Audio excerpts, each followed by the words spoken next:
I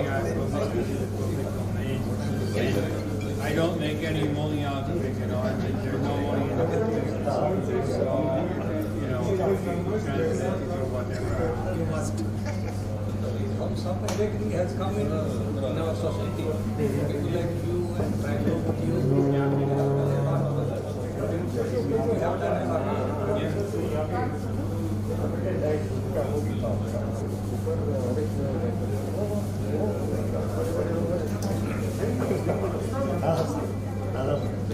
Oh, I thought you looked like a Muslim. I am a Muslim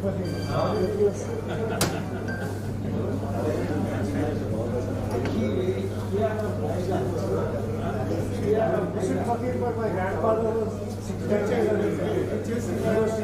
times richer than Bill Gates. All right. It takes you some time to digest it. Generally, the children are puppies.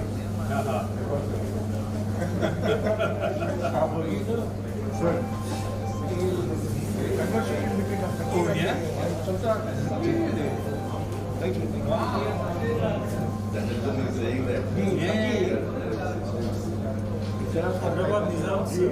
He went and sat by the side of the Sultan. The Sultan said, "क्या फर्क है आप और जानवर के बीच?" Sorry? क्या फर्क है आप और जानवर के बीच? क्या फर्क है आपके और जानवर के बीच? सिर्फ एक हाथ का between the Sultan and the Fakir.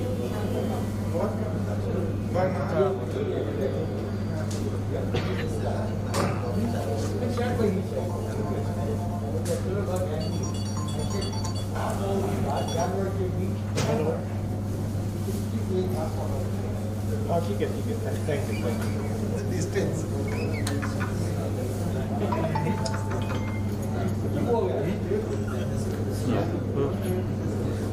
My name is Nagesh. I'm from Warangal, but right now recently after retirement from Delhi. I was a traffic advisor to Delhi for 9 years. What will be the Oh, you know, at that time, a lot of people here, he used to bring a lot of CBI director who resigned. His name is Alok. He was my helper. Alok Verma was my helper. Not exactly helper, DCP there, but he was also assistant. No? What is your name? Yeah, they're coming up. What is your name? Raunak. Yeah. Raunak. No, it's a great way to Raunak is beautiful. She is directly right. Raunak is You can't describe it in one word in English. I mean, that's very good.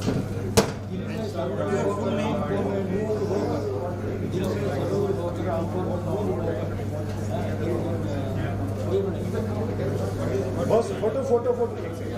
What is your food? Raunak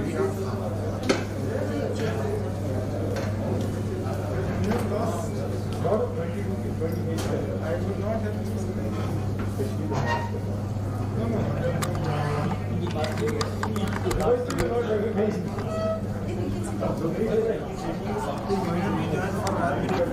then you can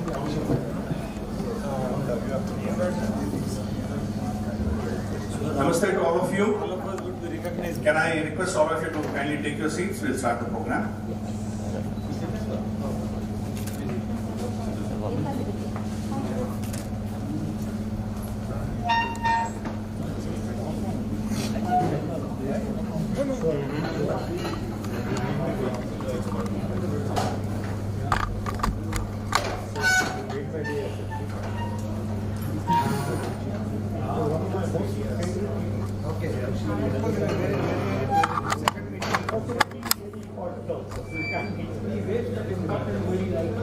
He does, but you never should have.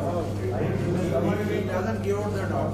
Even in Delhi, I left Delhi because May I request our chairman, Dr. Hanuman Chaudhary ji, to kindly come onto the stage. yes, sir.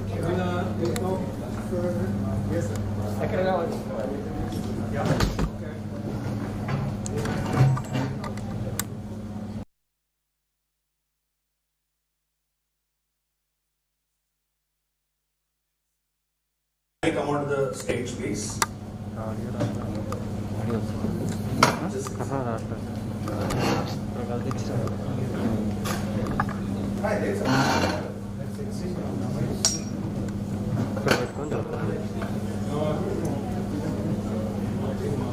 I request Shri Arjun Varma to kindly come onto the stage.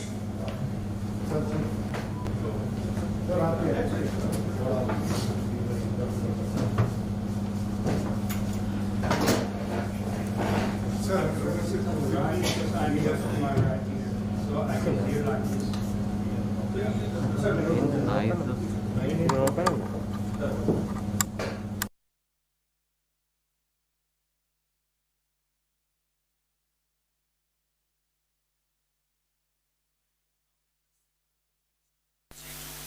Assist dignitaries on the dais to light the holy lamp.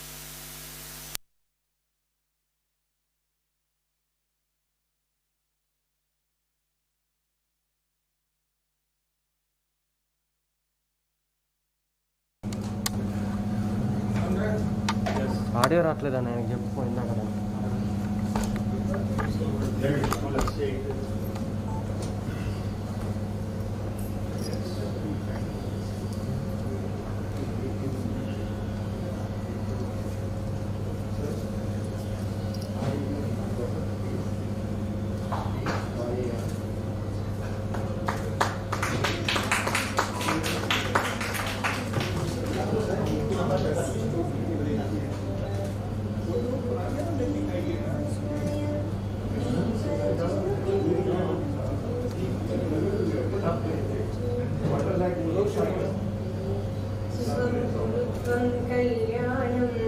आरोग्यं धनसम्पदः शत्रुबुद्धिविनाशाय Deepjyoti नमोऽस्तुते Deepjyoti नमोऽस्तुते। I now request Padmaja ji to render our national song Vande Mataram. As you all are aware, in Pragna Bharati it will be rendered in full. Padmaja ji.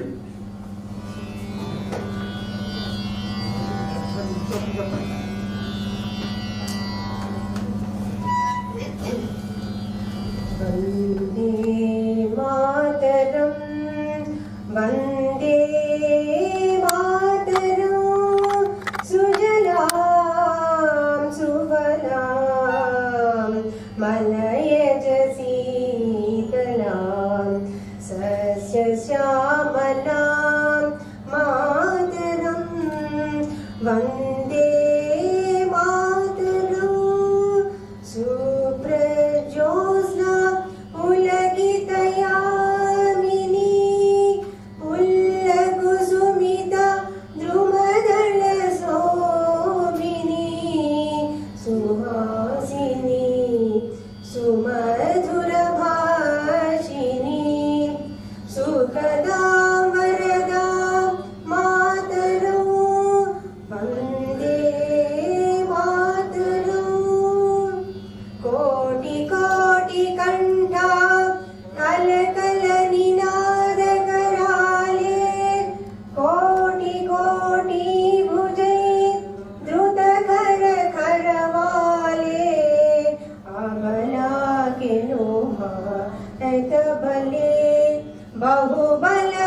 Bharat माता की जय।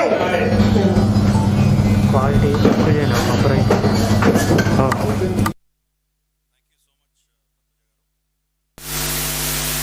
Friends, my name is Giridhar Mamidi. I am the Vice President of Pragna Bharati.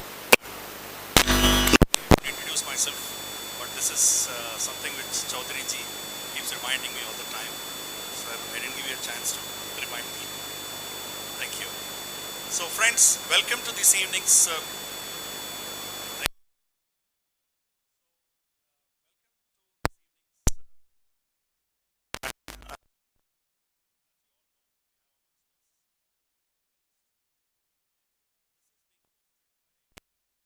organization. Briefly introduce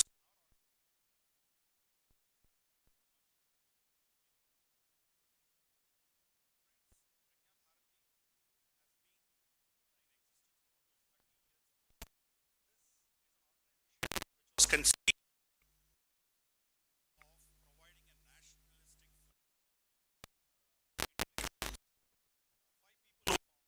were just here.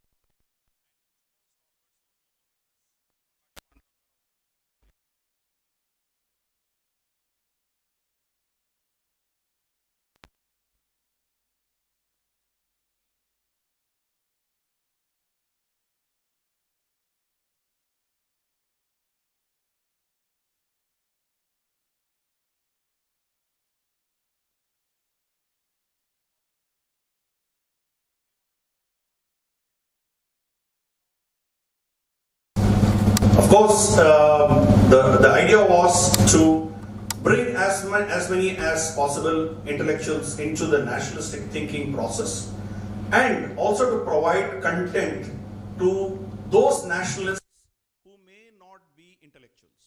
So we do these is maybe conferences, seminars. We do a lot of workshops and programs. But we also invest in meeting up these people, talking to them, and then trying to address them even if they are the bench sitters. Last 30 years we have had lots of successes, and we also run a magazine by name Bharatiya Pragna.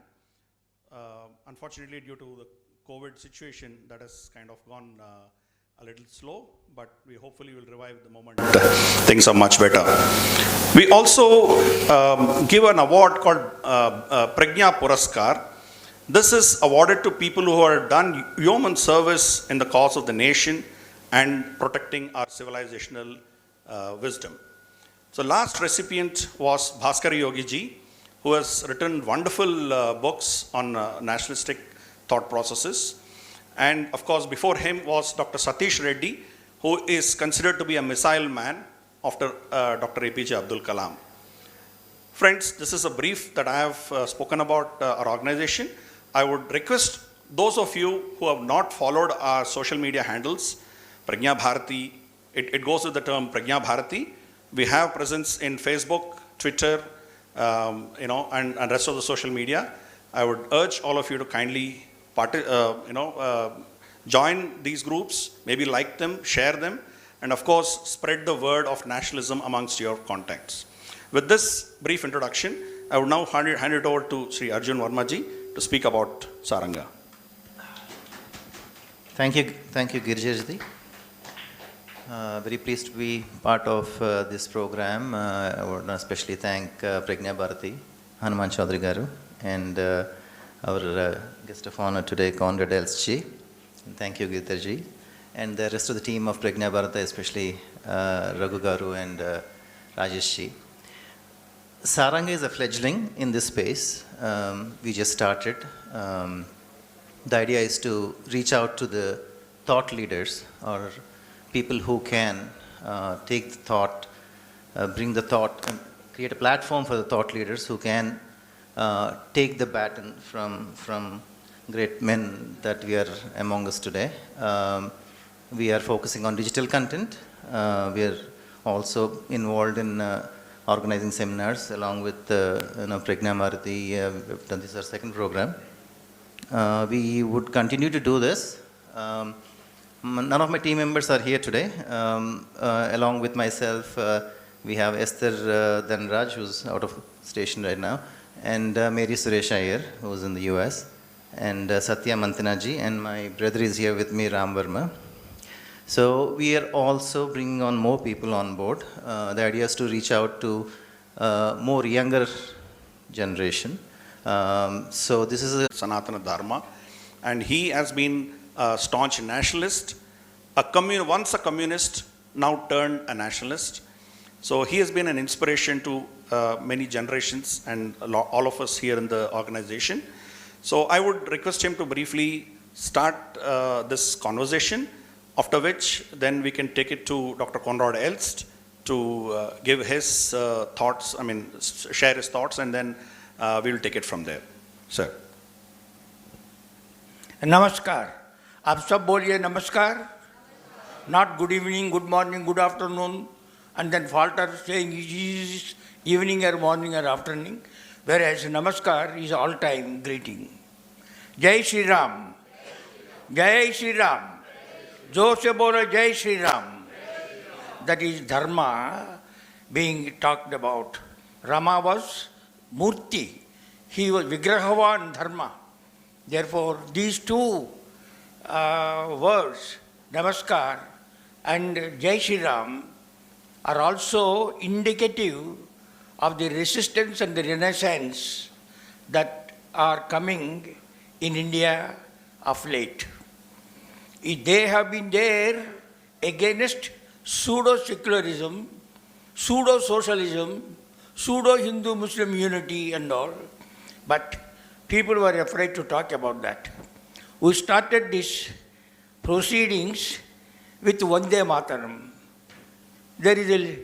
It has got a wonderful history. Vande Mataram inspired so many Bengali brothers in 1905, 1910, when Banga Bhanga was effected by Lord Curzon. That's when Bengal was divided to create a Muslim majority eastern wing comprising of East Bengal and Assam, leaving the West Bengal.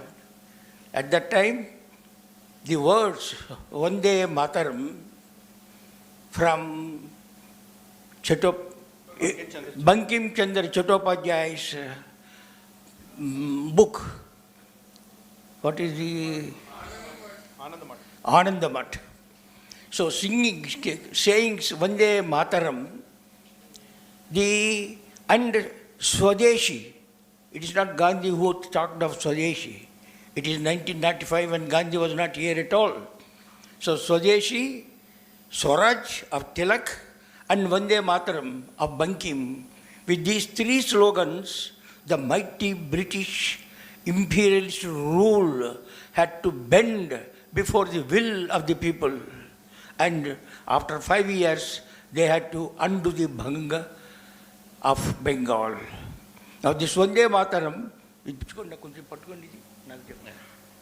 I am reading a great book about Savarkar, and since we started with Vande Mataram, and the theme is resistance and renaissance, kindly listen to this.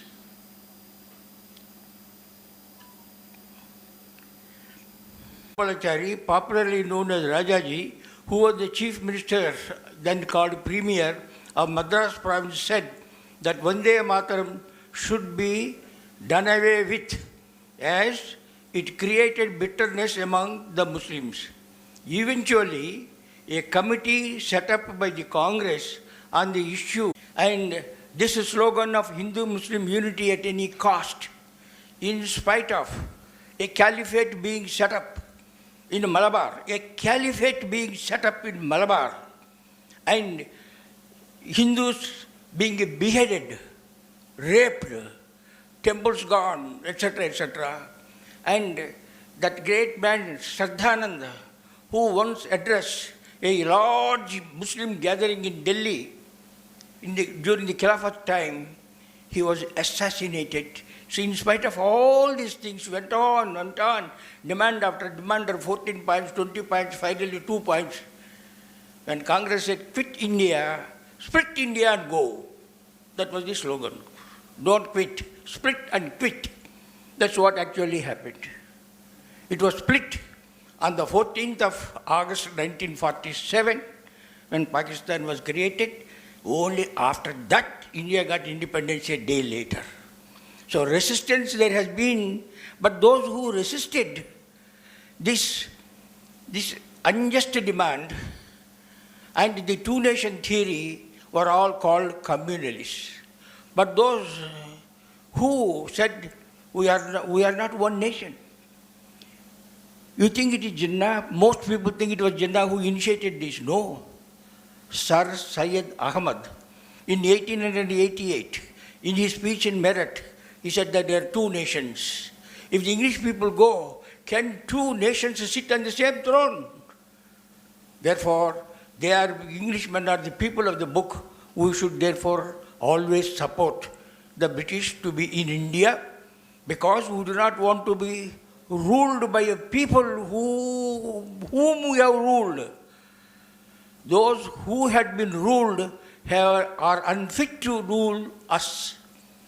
Then it was Sir Muhammad Iqbal. He presided over the Muslim League conference in 1930 in Lucknow. In 1909, he wrote the most wonderful Tarana Hind. Tarana-e-Hind. He said, Sare jahan se acha Hindustata hamara. Hum Hindi hai, hum Hindi hai, hum Hindi hai. But in 1930 he said, he wrote early, by 1915 he wrote Tarana Milli, in which he said, Muslim hai hum, Muslim hai hum, Muslim hai hum, China, Araba, etc., etc. So the second one, who propagated the two-nation theory, is poet Sir Iqbal Ahmad, Sir Muhammad Iqbal. He is from a Brahmin family. They were converted. He is 2-3 generations before they were converted. Kashmiri Pandit Brahmins. Arthur Koestler, a great communist intellectual, has said, the final war will be between communists and ex-communists. Similarly, the final war may be between those who are converted and those who are not converted. Anyway, that is 1930. Who else said? Muhammad Ali Jinnah, no, Rahmat Ali in 1933. 1930 Lucknow Muslim League Conference, and Sir Muhammad Iqbal saying, we are two nations. The northwest of India should be a Muslim sovereign state. And one Rahmat Ali, a student he was from a Gujjar family in Hoshiarpur, Punjab. He was studying in Cambridge, and he came out, first time he coined the word Pakistan, and he said how Hindustan should be divided into so many. So finally, it was only in 1940, in Lahore session, March 1940, that Muhammad Ali Jinnah said India should be divided. And since then, it went from strength to strength. In the 1936-7 elections to the provincial legislatures, the Muslim League did not get any majority. Out of 482 seats, they got only about 26 seats. But when once in 1940 he gave the nara, the slogan, Pakistan divide India, in the 1937-38 elections, all but 20 of the 492 Muslim reserved seats were won by the Muslim League. And then the rest is history. Muhammad Ali Jinnah said, Aligarh Muslim University is the arsenal of the Muslim Qaum in India. And then he launched the direct action on the 16th of August 1946, saying, against whom? Against all those who are against the division. So this Hindu-Muslim unity, and for that Mahatma Gandhi ji gave his life throughout at the cost of the Hindus, and yet he could not save India from being divided. And that habit, that genes of appeasement, which started in the dark ages of our freedom movement, is, I am afraid, still continuing. It is only in the last few years, from the year 2014 onwards, and for a little while, during 1998-2004, Hindus have been able to say, I am a Hindu. And it is now, most people are not afraid to say we are Hindus. So the conscience is pricking. People are able to say, otherwise they used to say, I am secular. Maybe I am a Brahmin or maybe a Kamar, but I am secular. No, never Hindu. Even today what we find are, there are bhaktas, devotees, who go to the temples, who perform yajnas and say we are the greatest Hindus. What is the yajna for? I must continue as the Chief Minister of the state.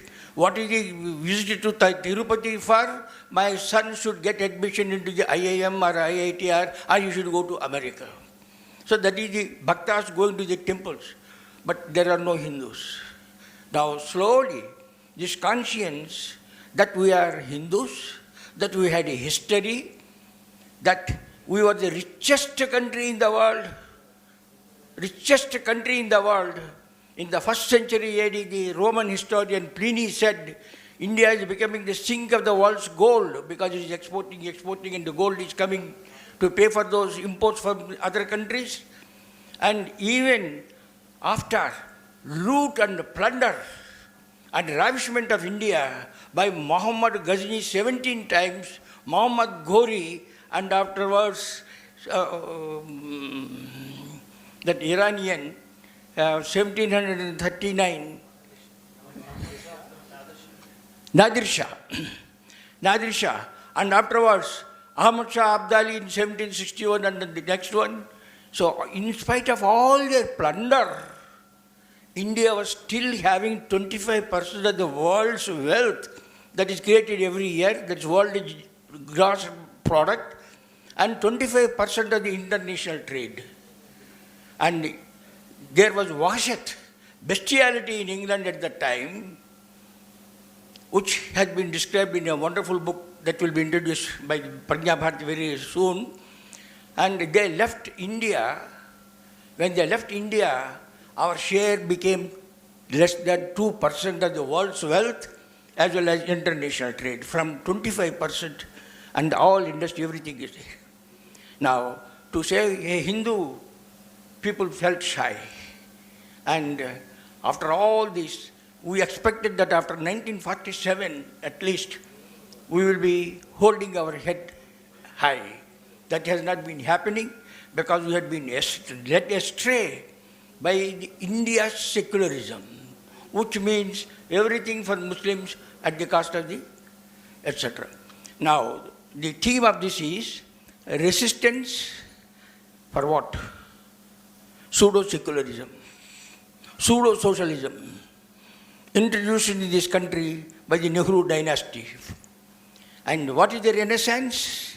The glory that was Hind, the glory, the wealth that we were creating, the industries that we had, 22 yards of Bengal woven sari worn by Aurangzeb's daughter when she entered with a 20-yard sari round and round on her waist.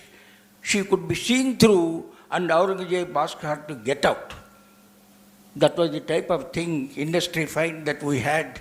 All those things have disappeared. So Renaissance, resistance is resistance to pseudo-secularism, pseudo-socialism, and pseudo-Muslim unity. And Renaissance is with the great basis of the knowledge that we have inherited from the rishis downwards, the reconstruction of India as a prosperous, powerful, intellectual, ethical nation to be a Jagat Guru once again.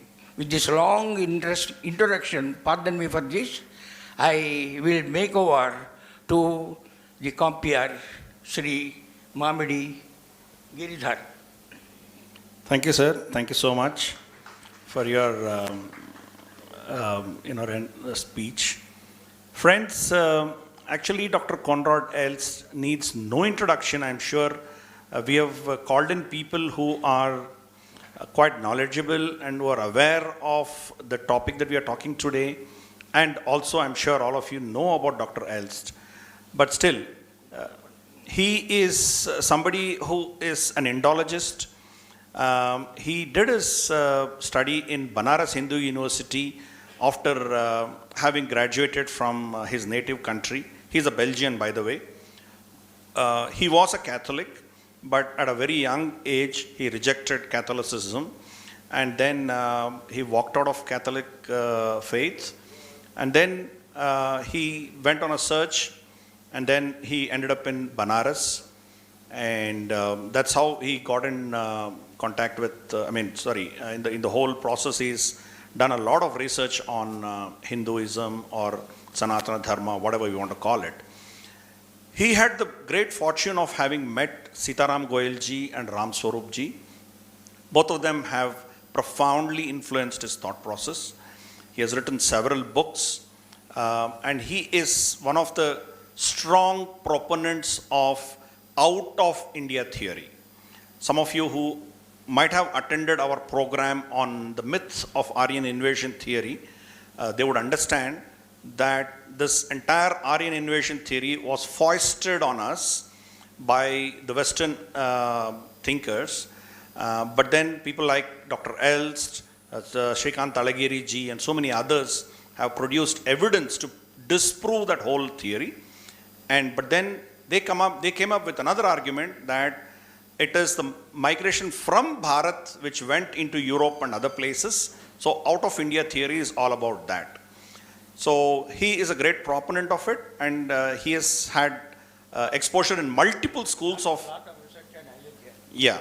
And also, of course, one of his passions was Ayodhya. Definitely he knows many things about Ayodhya than a common person on the, in the Hindu fold know about it. He has been closely associated with, he has met with a lot of people who are intricately connected with the Ayodhya movement. I think with that little introduction, I would now request Dr. Elst to focus on three major areas. This is my suggestion, but of course he's free to take it from there. The first, what I wanted to ask of him, as you can see, there has been a resistance and then there is a renaissance. So I would want him to focus on what happened in the past in terms of resistance, in terms of dynamics, in terms of genetics, in terms of demography. I don't know what transpired in the last few centuries that ensured that the Bharatiya civilization survived in whatever form, maybe not as strong as it was before, but still it survived, while great civilizations in the Mesopotamia, in Crete, in Cyprus, in Egypt and all collapsed and vanished into the libraries. So probably, Dr. Elst, if you could focus on what exactly happened in the past, where the resistance really yielded good results for what we are seeing today. And then we'll take it to the next level. Right. Thank you. Well, let's start at the beginning. We just heard a performance of Vande Mataram, and we also were reminded that that song was rejected and kept out as national song by Muslim opposition as well as by Jawaharlal Nehru. Now, okay, you see, they had their way. They managed to keep that very Hindu song out. And instead they got Jana Gana Mana. Now, and they thought that they had replaced a Hindu national song with a secular national song. But they were mistaken. You see, through some strange, felicitous quirk of history. Tagore, who wrote the ultimate national song, the one that became the anthem, grew up in the Brahmo Samaj, which frowns upon all this Hindu idolatry, so, they don't talk about Hindu gods, about Shiva, about Krishna, about Durga, and so on, but they still have this Hindu religious feeling. And so in his song there is no talk about Durga or Shiva or Krishna. Nevertheless, they are very much there. You see, sometimes you may wonder who is meant by the Jana Gana Mana Adhinayak, and who is meant by the Bharata Bhagya Vidhata, meaning the commander of the people's mind and the dispenser of India's destiny. So some people think it was the then British king, King George V, which was vehemently rejected by Tagore himself. Jawaharlal Nehru, of course, the very vainglorious man, when he heard the crowds singing before him, dispenser of India's destiny, he thought he was meant. But in fact, it's someone else. And the song is quite explicit about it. You see, usually people sing only the first stanza, which is still unclear about this. But then when you go on, you see the second stanza says that, all the Hindus and Buddhists and Muslims and so on, they stand together as one. Oh, this is very secular. This the secularists really loved. Now, you see, in fact, even that phrase is not really secular, not in the Indian sense. It's not pro-Muslim or anti-Hindu. Because in fact, tolerating all this pluralism is of course typically Hindu. The fact that there is a Hindu community in Pakistan, or is not a Hindu community in Pakistan, or that it's disappearing, whereas there is a growing Muslim community in India, that tells the whole story. You see, it's Hinduism that has a place for pluralism, that has a place for difference. Islam has not. So even that second secular sounding stanza at heart still is Hindu. But then it gets more explicit in stanzas that nobody ever sings, the third, the fourth, the fifth, because they are about, in descending order, let's start at the fifth, they are about the eternal Guru, which is the Adi Yogi, which is Shiva. Then they are about the combative mother giving safety and protection to her children. This is Durga. And then they are about the charioteer, leading the people on. Yuge, yuge. It's a phrase literally taken from the Bhagavad Gita. So from age to age, he's the one who upholds dharma. So this is Krishna. It couldn't be clearer. I mean, anybody who is a little bit literate in Hindu culture knows perfectly that this is about Krishna. This is the dispenser of India's destiny. Right? So, you see, if Muslims feel like, rallying around a cause, the next cause should be abolish the Indian anthem. It's communal. Right, anyway, so that was a little comment on our opening song. Now, about Hindu resistance and renaissance. So, in these circles at least, the story of Hindu resistance is fairly well known. And it's important that the term resistance is used. It's not only a story of Islamic aggression, it's also a story of Hindu resistance. And so part of the reason why there is still Hinduism today is precisely the fierce fighting that Hindus have mustered to withstand this onslaught. And so I'm not going to repeat all the great stories of bravery there, except maybe one, because it is so instructive. You see, the Hindutva people, they always talk about unity.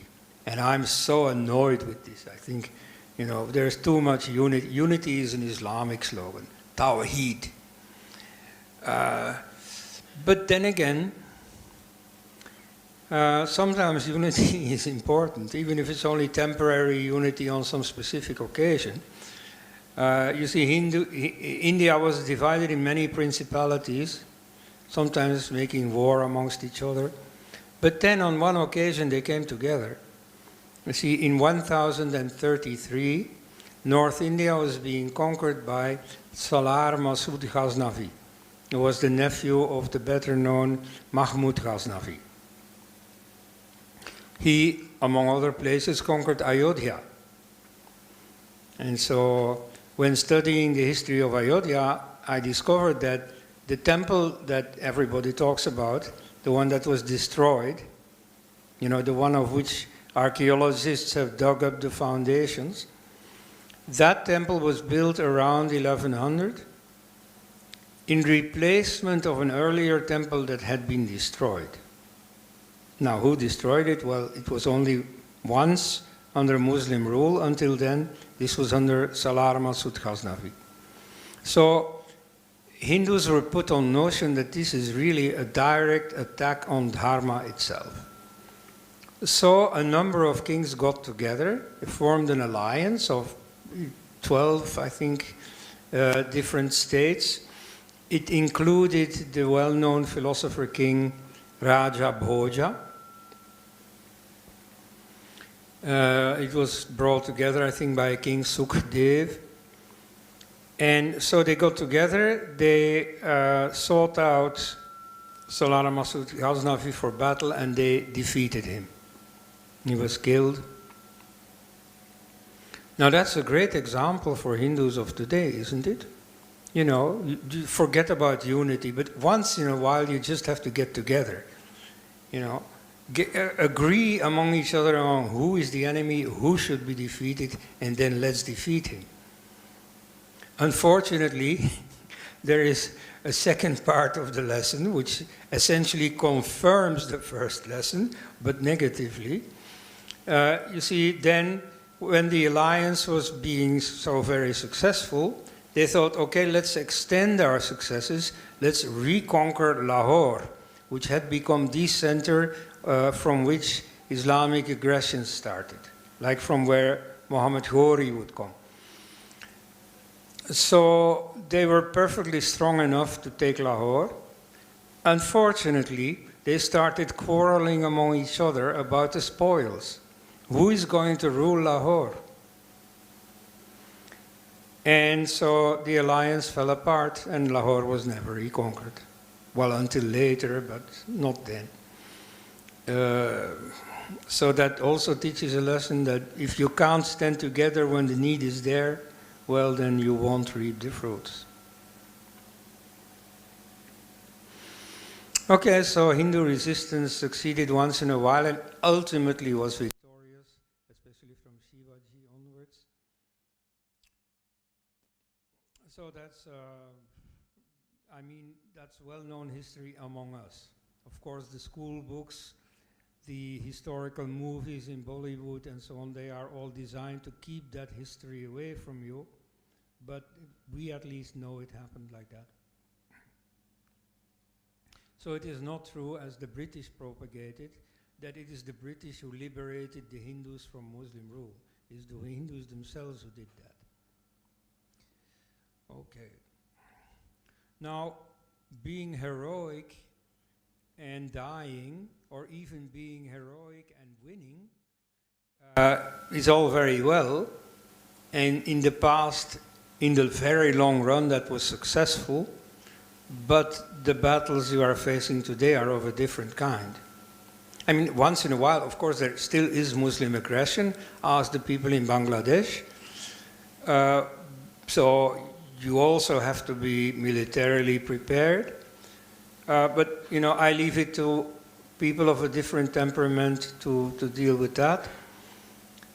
But you see, the challenge you now face is of a different kind, namely, it is far more insidious. The the Hindus turn out to be quite susceptible to erosion, you see, to being compromised, being infected with what is in general called secularism, the secularist worldview.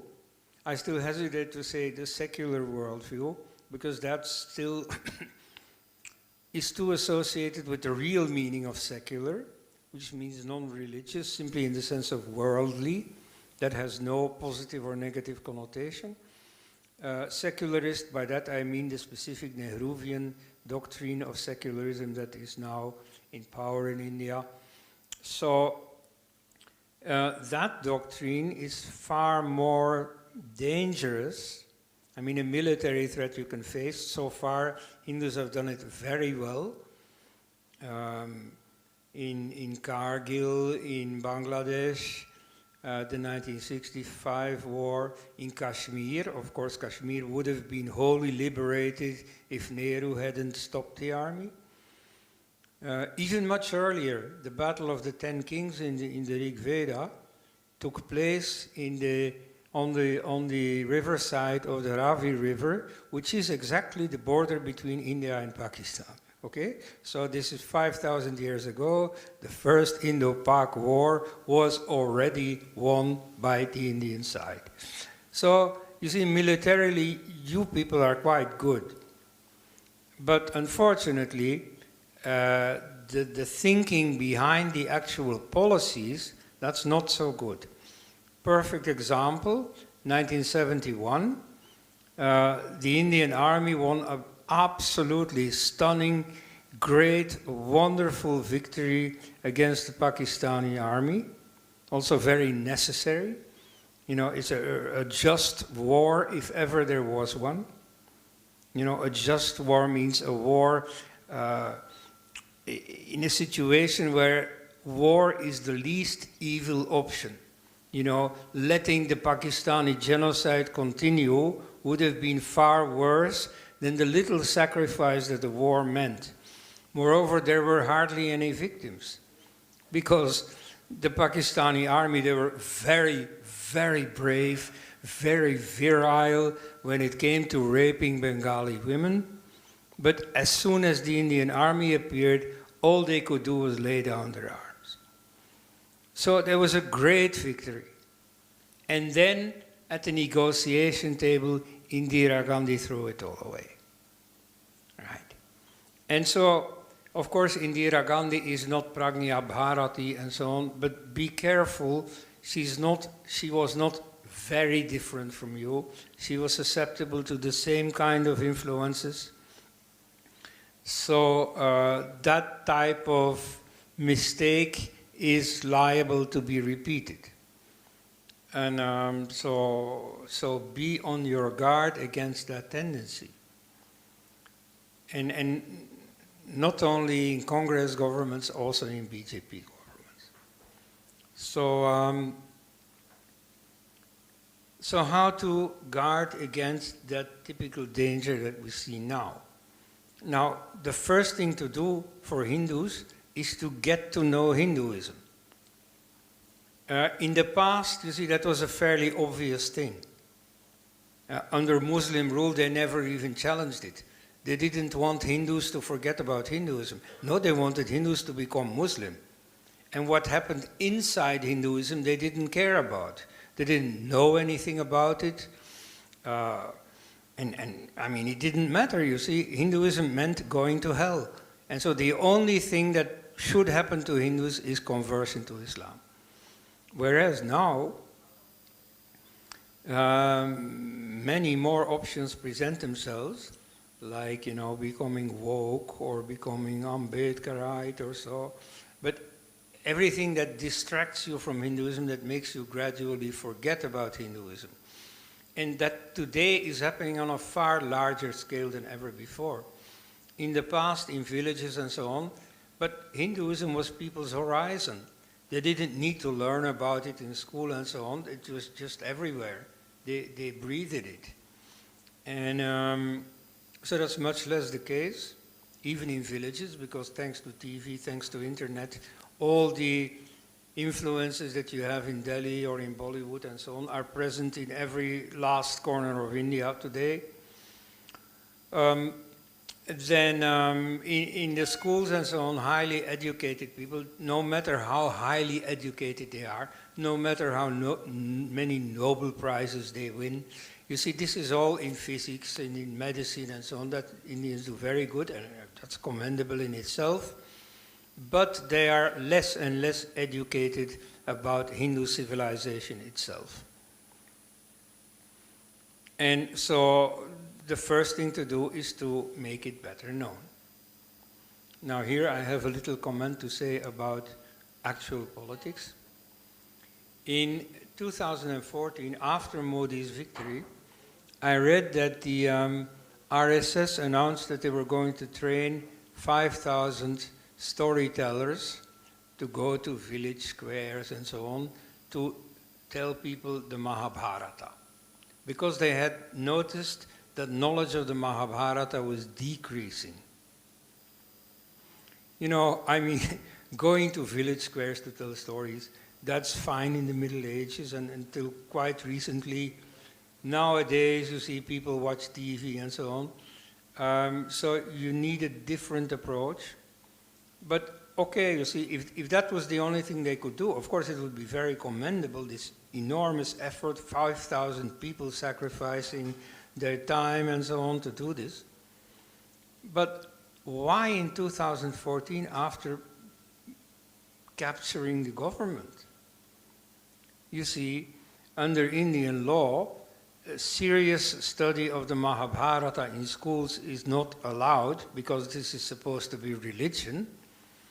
It's not like, you know, you would teach all pupils, you know, the Quran or so you don't teach the Mahabharata either. And what a government could do is to change the law, or even within the present state of the law, find ways to get serious teaching of the Mahabharata in schools, in the curriculum. Then you don't have to motivate 5,000 people to sacrifice and so on. No. Just the ordinary teachers, they get paid for teaching the Mahabharata. Right? That's what you should do. Well, I heard nothing about such a thing. I also heard nothing anymore about what happened to those 5,000 teachers. But so at any rate, the means that are available to them now, being in power, are not being used.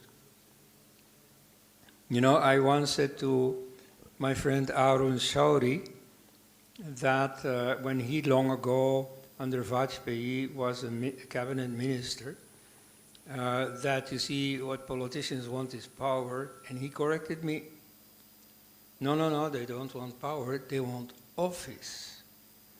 You know, they want the perks of office. They want to show off, you know, in their neighborhood, oh, me, you see, oh, your son needs a job, oh, I can get him a job, look how important I am. That's what they want. You see, power means something else. Power means the ability to change society in accordance with your own views. Like, for instance, in the years around 1970, you had a very important development that bedevils Hinduism till today, namely the rewriting of the history textbooks in schools. And this is a very important point, because for most people, what they learn of history in schools will be the only thing they will ever know about history. I mean, there are some freaks like me who like to do history, but for most people, well. So they now absorb all this whitewashed history through the school books. You know, the Communist Party doesn't have to train 5,000 storytellers to go out and tell the story. No, it's in the school books. People have to cram them up for exams. Otherwise, they cannot become engineers and doctors, right? Now, how did that happen? You see, Indira Gandhi was in a power struggle within the Congress Party, and she needed help, and the help she could get was from the left. And so they made a deal. Okay, you see, all the perks of office you can have. You see, the Congress people can dole out jobs and be corrupt and everything. But what the communists wanted was the power in the cultural and educational sector. And because they knew this is real power, this is where you reform society. So what you see today is that this Hindu government is certainly enjoying being in government. I haven't asked them, but I'm sure of it. But what they fail to do is to make the changes that are absolutely necessary for the well-being of Hinduism. Well, I had to say that. I mean, I don't know what your relation is with the BJP, but you see, this is a real shortcoming. And so if judged from the angle not of the BJP, but of Hinduism, that's a really important failing. Now, they're still in power for 2.5 years. They may still change their ways. Because after all, this is an easy thing. You don't need 10 years to do this. You know? I mean, if this was a communist government and they had to reform something in a pro-communist sense, well, the evening after the elections, they would have started. So, because they know what they want. They don't need any more preparation while in government. Preparation is something you can do while you're in the opposition. When you're in government, you start doing things. But still, you see, 2 years is enough. You know, these are easy changes, really. You know, one that is really necessary, but is absolutely necessary. Well, two of them, you know, twin reforms, very similar, is to restore control to Hindus over education and over the temples. And this is quite easy to do. You see, I mean, some people say, oh, we need a common civil code. Now, of course, from the viewpoint of secularism, of course you need a common civil code. What is this ridiculous thing of having separate family law for depending on religion? You see, that's not secular. I mean, some people in the West actually think, you can't believe how stupid they are. They actually think India is a secular state. I mean, where do they get it? You know, so India is not a secular state. From a secular viewpoint, of course, you should bring in a common civil code. Nevertheless, there I accept that it's politically very challenging. To bring that about is dangerous.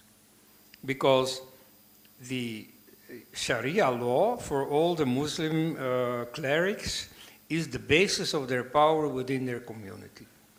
So if you are going to touch the separate laws of the Muslim community, you're going to have riots on your hands emanating from every single mosque in India. And so I can understand that the BJP is hesitant to do that. However, what I'm talking about here doesn't affect the minorities. I mean, right now, Article 30 of the Constitution, which guarantees freedom of education to the minorities, is interpreted in such a way that it doesn't count for the majority. And this was brought home very clearly in a Supreme Court decision following the Right to Education Act. In 2008, the Congress and communist rulers, because the communists at the time were, you know, like supporting the government from inside the opposition, but the laws very much carried the signature of the communists. So they introduced this Right to Education Act in 2008. It was not anti-Hindu per se. It was anti-upper class. I won't even say upper caste. But so it was perhaps defensible, you know, to make it easier for poor people to go to school. Okay, who could be against that? But then the Supreme Court ruled that after a complaint by minority schools, that minority schools should be exempted from this. Because you see, they are under different rules from majority schools. So that was a clear imposition, not even by politicians who don't care about these juridical niceties. No, by the Supreme Court. You see, the arbiter of what exactly is just or what exactly is meant by the Constitution. So they imposed this blatant discrimination against Hindu schools, who were to bear the financial brunt of this reform, with the consequence that hundreds of Hindu schools have closed down. All right? So this is an absolutely direct attack on Hinduism. So if you have a Hindu government, obviously it will do something against this. Well, so far it hasn't. But so the reforms needed here are rather easy to do. You know, they don't offend the minorities. You don't have to mention the minorities anywhere. Or perhaps you could say what counts for the minorities should also count for the majority, which, as I just learned from our chairman, had also been proposed long ago by Syed Shahabuddin, a militant Muslim. And he was a member of parliament for some time. This is a law he proposed. It was never brought for discussion. But so anyway, you know, whatever else he has done, at least here he had the good sense to say, well, obviously this should count for the majority as well. It should be equal for all the communities. So, you know, if you want to reform this, and there's one BJP member who has brought a private bill, not supported by the government, to reform the Constitution or the interpretation of the Constitution in this sense. But you see, that was not followed up. The BJP member Satyapal Singh was apparently bought off. He was made a minister for some time in some inconsequential ministry. So where he couldn't work on this law. This was not taken up by parliament, it was not taken up by other members of the BJP, and so nothing came of it. But it's still possible. It's still possible for the government itself to take it up. And so it should pass unopposed. Other parties might well support it. At any rate, they cannot publicly, let alone internationally, oppose it, because they would have to say, we are against equality. We are against secularism. Now, that they're never going to say. Of course, they'll try to find some mendacious way of saying that it's not real equality. You know, it's Hindutva equality. But that you can counter. You see, untruths, you know, may have success for a little while, but ultimately you'll expose them. So this is easy to, there's not going to be any rioting from mosques against this. So this should be easy to do. Then the question of management of temples. Here you don't even have to reform the laws. You know, this is, I mean, there are very many different situations. Like many of the temples were, you know, created by the Maharajas of yore. And so when they came under the Indian Republic, there were certain arrangements. Some are legacies of private people who stipulated this is for these people, this and this should be done. And so there are very many different regimes for the different temples. So I'm not going to give any advice in detail, but the general principle should be these temples should be under control of the people for whom these are temples. I mean, Muslims, Christians don't care about Hindu temples. They definitely should be kept out, just as no Hindu is being brought into the Waqf board or the administration of Christian churches. And so it's not just Hindus born as Hindus with Hindu names. You know, they can be secularists, they can be corrupt government officials. No, that's not the kind of Hindu I mean. I mean the devotees of the deity of that particular temple. I mean, for that you don't even need to change the law, you just have to do it. Now, unfortunately, the opposite is happening in a number of cases. It is BJP governments in the states that have done the opposite, have nationalized temples, that have taken over temples. It happened in Rajasthan, in Uttarakhand, perhaps in more places. And so the trend there is quite negative, but it can be reversed. You can see, for instance, in the question of Sabarimala, where Hindus scored a certain victory. In that case, there was a supposed, unegalitarian superstition going on, namely the idea that the deity of the temple, as a sworn celibate, should not see women in their prime, and therefore women after 10 and before 50 were kept out.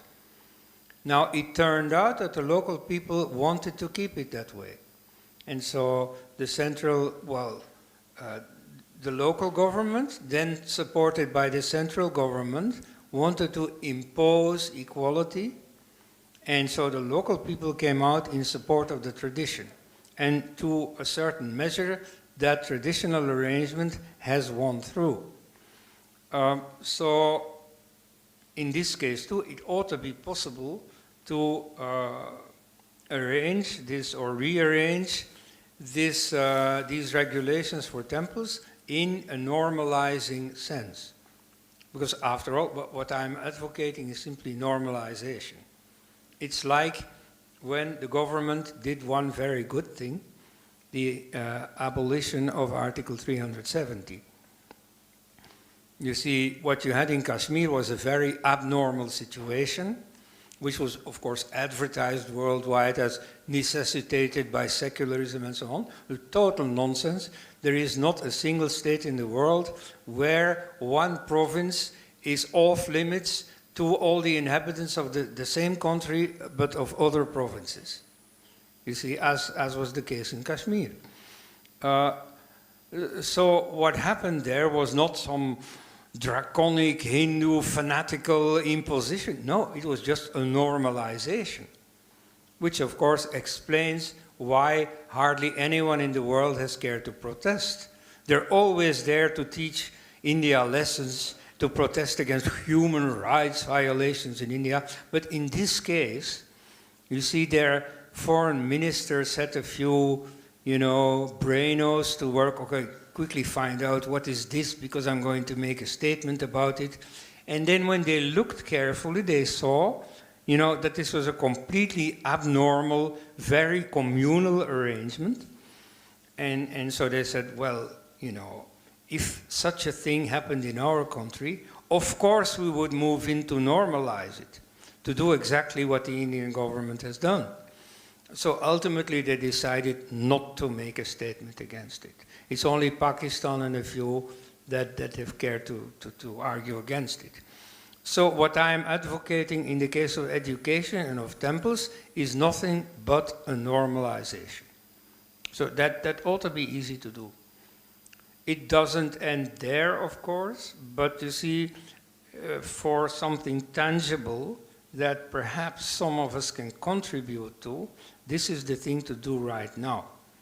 You see, and at the political level, for the time being, not much else has to be done. What has to be done is to revive a feeling for Sanatana Dharma, to revive it as a living reality in people's lives. The role of politics there is limited. It has to guarantee freedom of religion, and then the religions have to fend for themselves. I mean, being supported by the state is not always good. Like in my country, the Catholic Church was very much supported by the state, and today hardly anyone is Catholic anymore. So that's not the future I wish for Hinduism.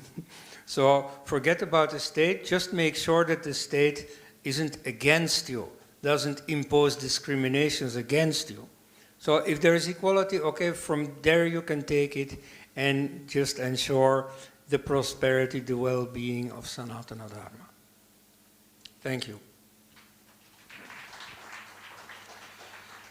Dr. Elst, I think I would just urge you to look at the canvas in terms of how do we go forward? I know you've spoken about certain things on education, on the temple and things like that. But you're seeing the larger canvas that's happening around the globe, especially the woke culture and stuff like that, which is like probably getting imported into our country as well. The cricket team going on the knee, it's like ridiculous. It's slowly catching up in our country, in our universities also. So, as you see the canvas around the globe, how do you, what's your projection in terms of this civilization going forward in the face of the global developments?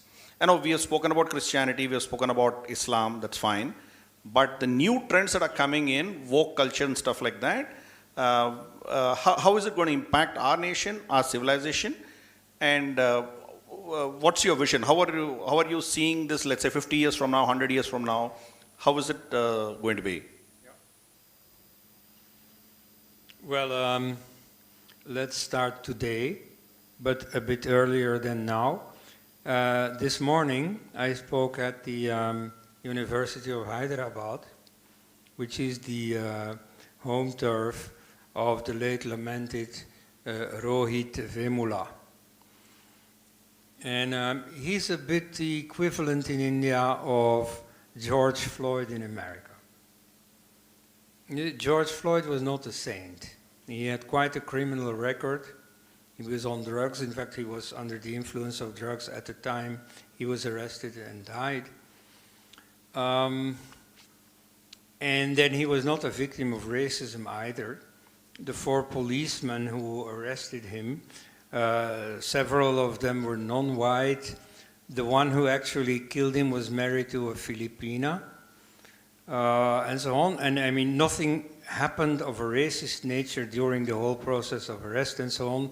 This was confirmed completely at the trial, where none of the lawyers for the George Floyd side came up with anything specifically racist.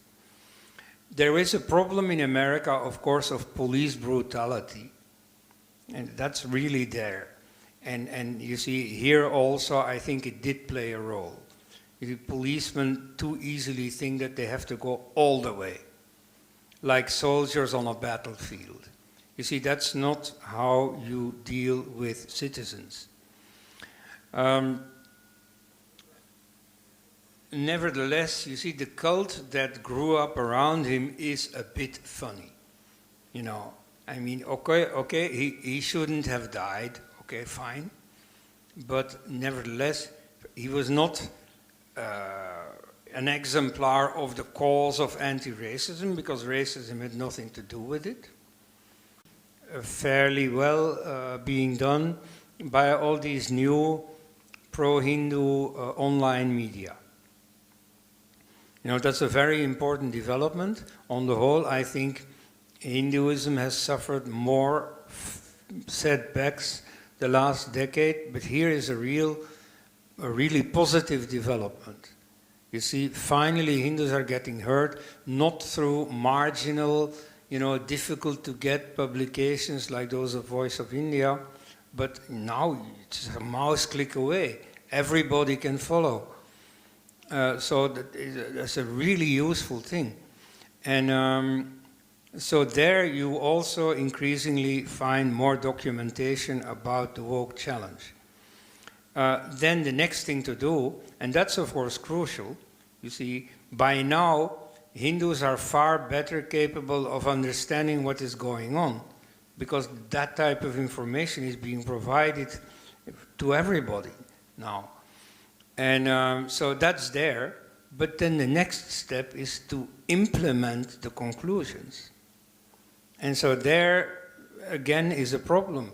You see, the woke movement, and this counts for the West as well as more and more for India, is intensely ridiculous. You know, cartoonists have a great time, but nevertheless it is in power.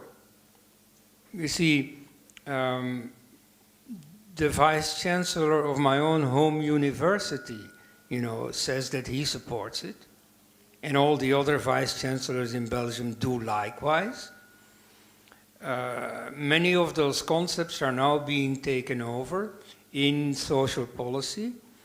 So it's a serious challenge. And I have the impression that the BJP does not have the intellectual backbone necessary to see these threats. And so that, they are to a large extent giving into this and implementing this. I already noticed the tendency long before the term woke was being used. In the 1990s, I studied very closely the program of the Jansang and BJP. And so one term I saw appearing there in the 90s was the term empowerment. You see, empowerment is part of the feminist jargon. It means that you should not just think of the welfare of women, because then women might as well continue to be housewives, and we don't want that. We want them to drop their motherly duties and join the workforce. No, what you need is empowerment.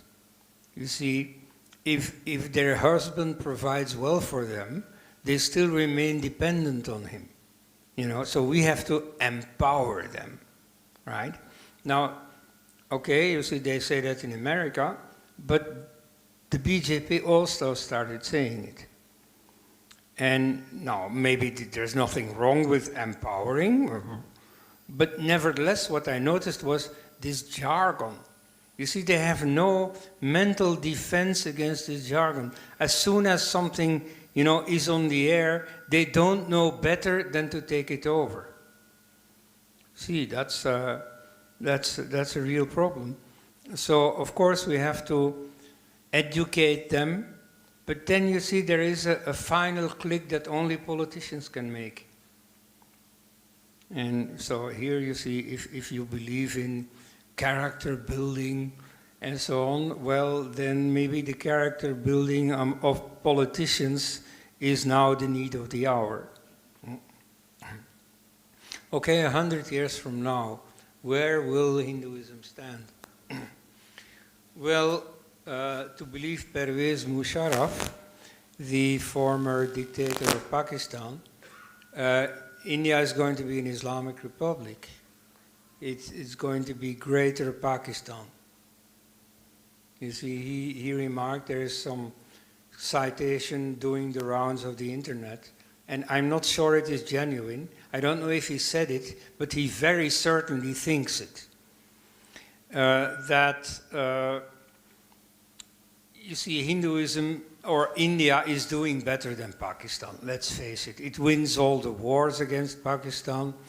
Once in a while it wins a cricket game against Pakistan. It is doing economically far better, and not just economics, but like in terms of development. You see, India is progressing in every respect.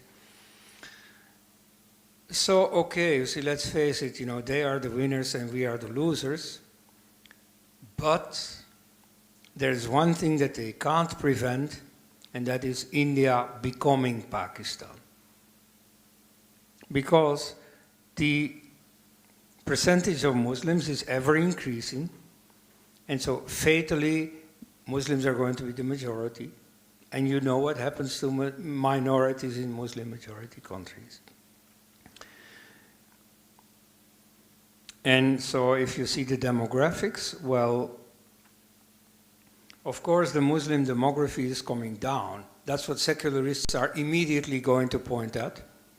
You see, Muslim families with 10 children now are a rarity. In Palestine, it's still common. You see, but here they are modernizing. Nevertheless, at every step of the way, and in every comparable class of society, it's always the Muslims who have more children than the Hindus. You see, this Ambani has, I think, 2 children. Well, compared to Muslims of the same rank, of the same economic success, they certainly have more of them. Osama bin Laden, a billionaire, okay, who sacrificed his riches and all the comforts he could have had for jihad. But so he was very rich to begin with. He had 30 children with 5 wives, okay? So among Muslims, you still have the ancient philosophy that used to be far more widespread, that if you are rich, it means that God is rewarding you with the opportunity to procreate. And so what you now have in modern society, that the upper classes have fewer children than the lower classes, that was the reverse. You know, if you are rich, it means you can have many children, you can protect them, you can feed them better, and so on. If they run into trouble with the police, you can bribe the police to get them free again, and so on and so on. I mean, there, you know, your riches are all kinds of advantages in the, you know, struggle for procreation. And so every step of the way, Muslims have more children. So this percentage of Muslims is increasing fatally, inevitably. Now, is this bad? You see, some people will say, you know, why worry about it? It's already communal to even talk about it. Well, it's not my favorite topic. But nevertheless, there are some real-life consequences that you have to face. At the time of independence, Malaysia had 48% Muslims. Effectively a bit more than 50%, because this counts the total population, which includes many tribals that don't, or that at that time didn't participate in the political progress. But so Muslims were a narrow majority among the voters, and definitely then after the vote among the members of parliament. Now, what did that narrow majority do? They immediately introduced discriminations against the minorities. So the Tamil minority and the Chinese minority in Malaysia are effectively financing the Muslims. They're far more productive, more creative, and so on, but they don't have the power. So they have the economic power, and they are fleeced by the majority. And then more discriminations have been introduced, like, of course, conversion. Buddhists, Christians, and so on, they can all convert to Islam. Muslims can't convert. So, you know, the situation for minorities in Malaysia is not dramatic, but it's certainly inequality. So the least you will get in an Islamic Republic of India is discriminations. And how hard or so they got, that depends on a number of things, but not equality. So is this going to happen? No, say the Christians. This is not going to happen. Watch out, you see, Jesus is going to give us victory. Or more sober Christians might say, well, no, you see, once we have converted all the Hindus in Tamil Nadu and so on, the places where we are most active, then we're going to partition the country. Okay, the places that have become fully Islamic, you know, for the time being, we have to renounce, but the rest we're going to take. So India is going to fall apart into, you know, a Pakistani part and a Christian part. And of course, of Hindus, nobody will speak anymore at that time. There may be a curiosity here and there, like, you know, aboriginals, but not important anymore politically. So that's what's going to happen in the future. Except that there are certain developments that go against this. Among Christians, of course, you heard, you know, if necessary, even from me, that in the West Christianity is in great decline.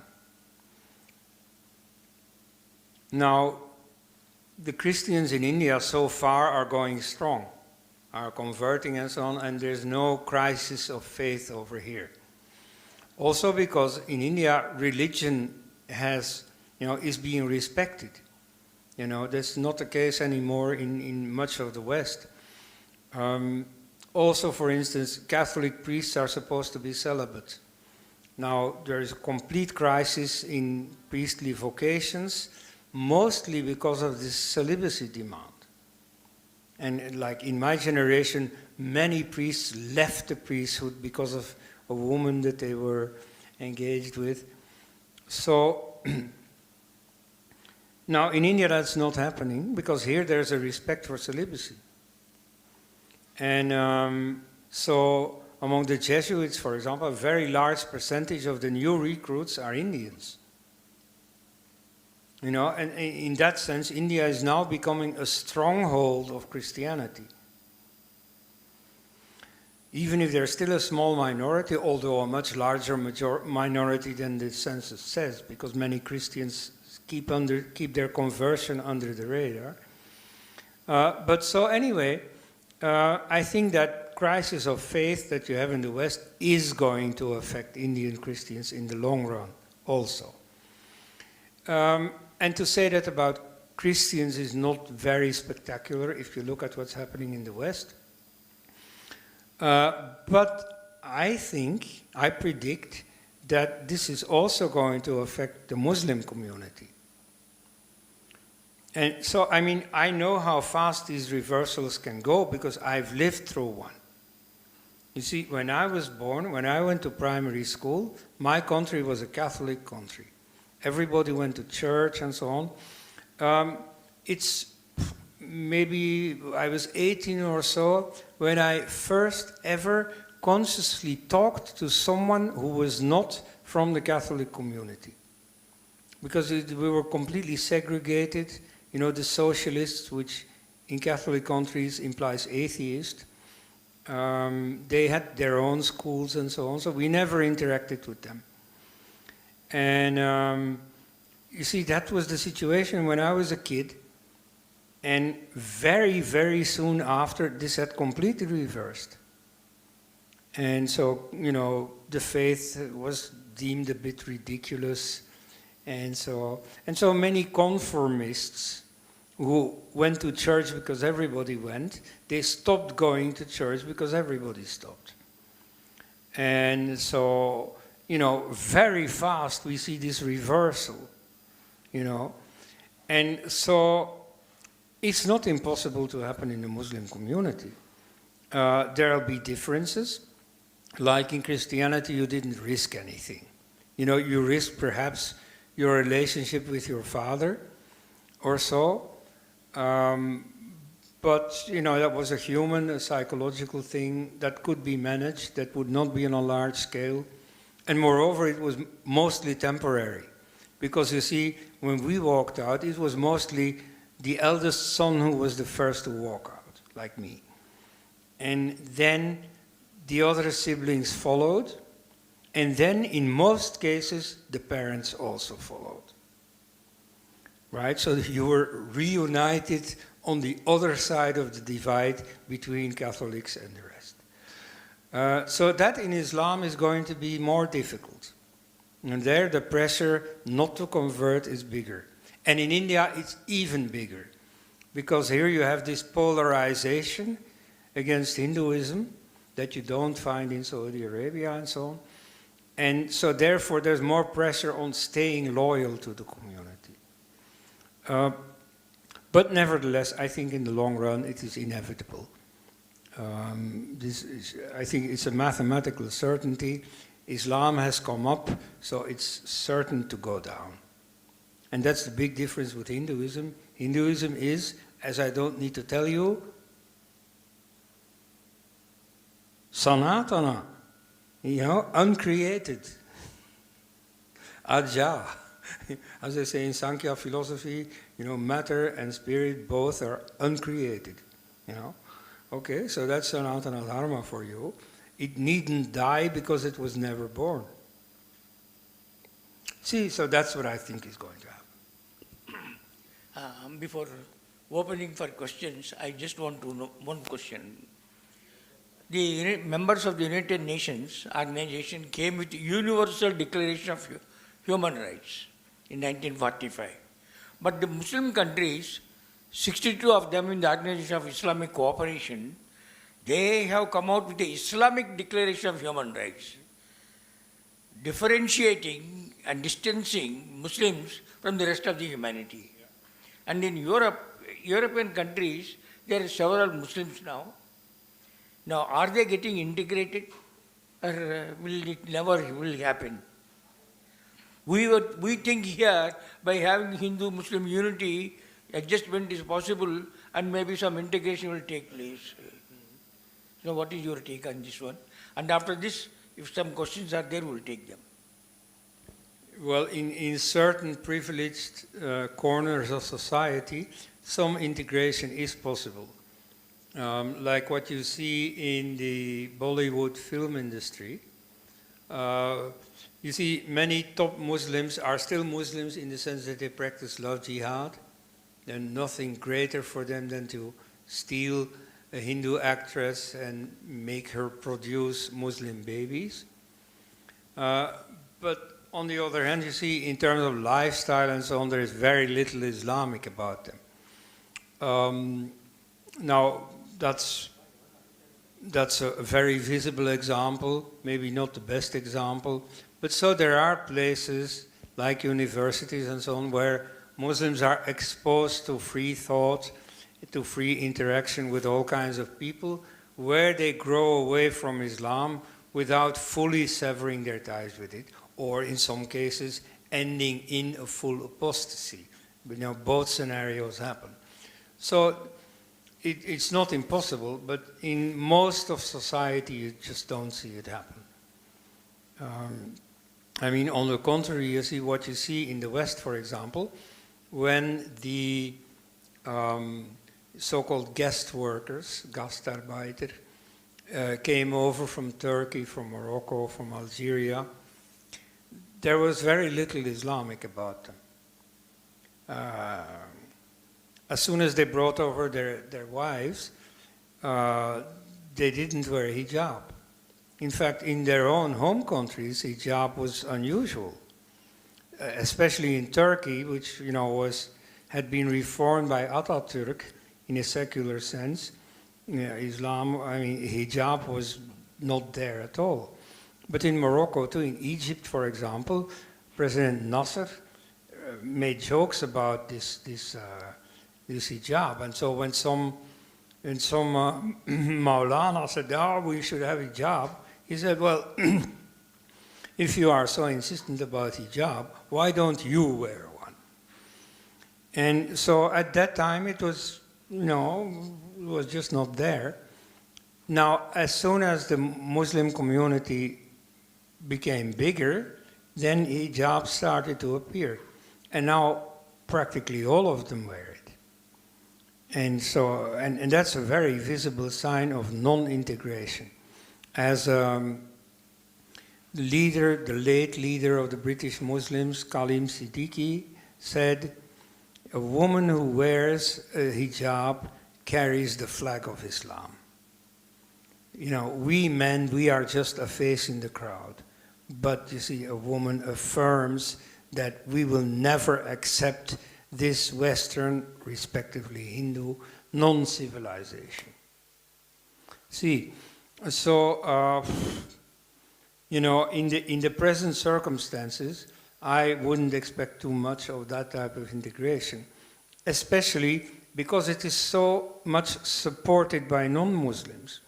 Many people, are not too strong in their convictions.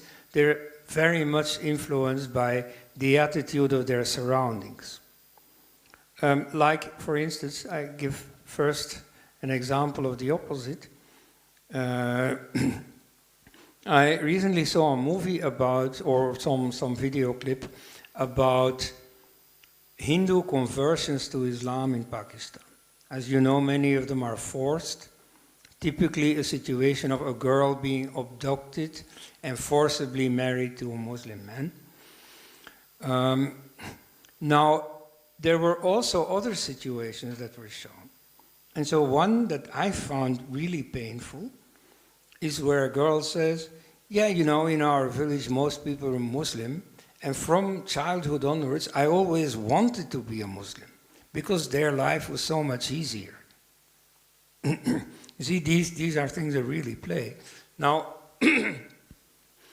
the opposite would play a role if life was made difficult for Muslims.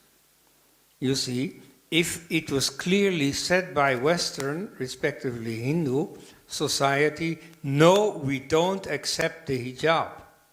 You see, if you absolutely insist on wearing it, you'll have to suffer for it. You'll be excluded from those jobs, for example.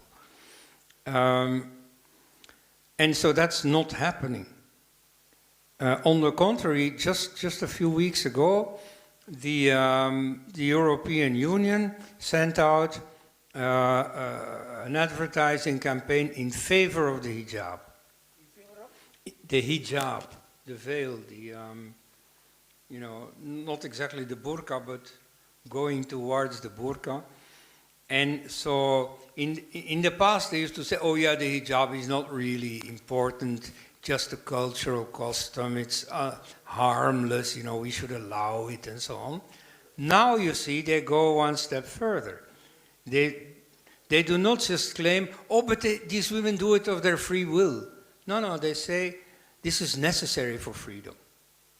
A liberated woman wears the hijab.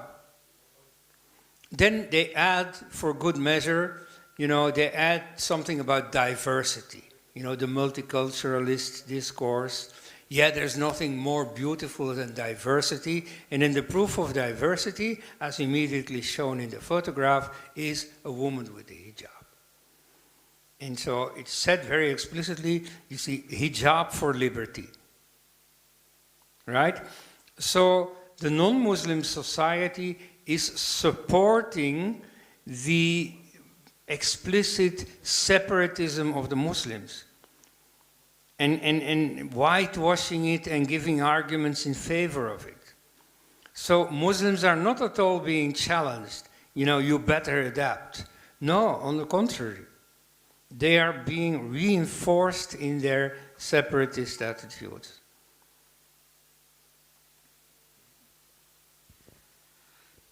Thank you for that. I think it is quite thought-provoking discussion we had.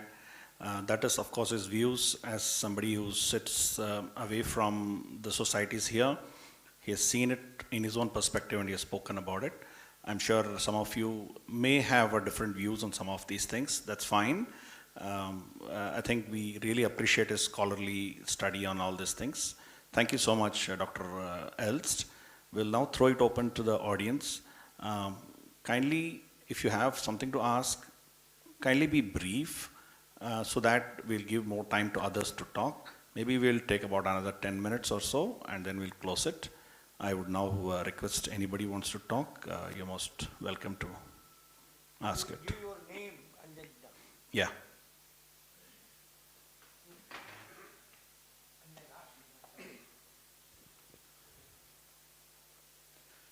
Sir, my name is Sridhar, and both of you, Hanumantrao Garu and Conrad, you have touched many beautiful points, and it's not possible for me to reiterate what all are the best points there. But a couple of things that touch me are the absence of intellectual backbone, and also very free usage of this Western words. Like one of the examples we gave is empowerment. I think the loss of Hindu personality, it's quite old. It's more than a century old now. Am I causing this? I'm not used to this mic at all. Yeah. Okay. So I felt, say, for example, the whole idea of freedom, the way we got it, we were all led to believe certain mystical things. Like, I'm not opposing anybody right now, but the idea of ahimsa and dana are spread across uncontextually and unconditionally everywhere. But our idea of dana or ahimsa are quite different. In my view, to get a thing done, for instance, we use sama dana, bheda, dandopayas. In that, the dana is a context, it's only a tool. And if you take himsa and ahimsa, is basically a spectrum, naming one end as ahimsa and the other end as himsa. Now, taking these out of context and using them uncontextually, and also glorifying them and telling people that we got the freedom solely because of the ahimsa parade that has happened. It has actually, I spent most of my life thinking, how is that possible? And when I was forced to believe, obviously he has to be a Mahatma. Now, it was too much of a force on you to say that it was through ahimsa and it's a miracle, and then you make the man who did it a Mahatma. Now, these are the things which are deeply there in the society. My uncles and all these people cannot come out of such a thought process, and it is frustrating to talk to them even. I'm really sorry. So my question is very simple. How do we take back the intellectual backbone to the society? Because the Hinduism wins only through the rationalism, the Tarkika Vada, the rationalism. And the fight has to happen. I don't want to say that Himsa is part, but why hesitate? Because it has to be through the rationalism, through the diplomacy, and if the enemy is not afraid that we can go to any extent, how can we win ever? So I'm really sorry, I'm not proposing Himsa here, but I just want to take it out of the thing, and the context and the thought process should be dharma and adharma, not the Himsa and ahimsa. So this is my thought process. So my question is very simple. How do we bring the intellectual backbone into our society? It's a question for both the stalwarts here. Well, yes, you should learn from your enemies. You see, in India, the Jesuits don't have a very good reputation. Both a violent form of mission, symbolized by Francis Xavier, who was, of course, a Jesuit, one of the founders of the Jesuit order, as well as the insidious strategy of inculturation, started by Roberto Di Nobili, also a Jesuit. So they may not have a very good reputation. Nevertheless, there is one thing about them I would recommend. It's their intellectual power. To be a Jesuit, you have to have at least 2 diplomas, 2 end diplomas in university, namely of theology and of another discipline. And so they bring together a lot of thought power. They are aware of the problems of the world, thanks to their other diploma, but they are also very well grounded in Catholic theology. And so that is completely missing in India. You see, you have very many brains who become very good in engineering, medicine, business, computer science, but those people are culturally pretty illiterate.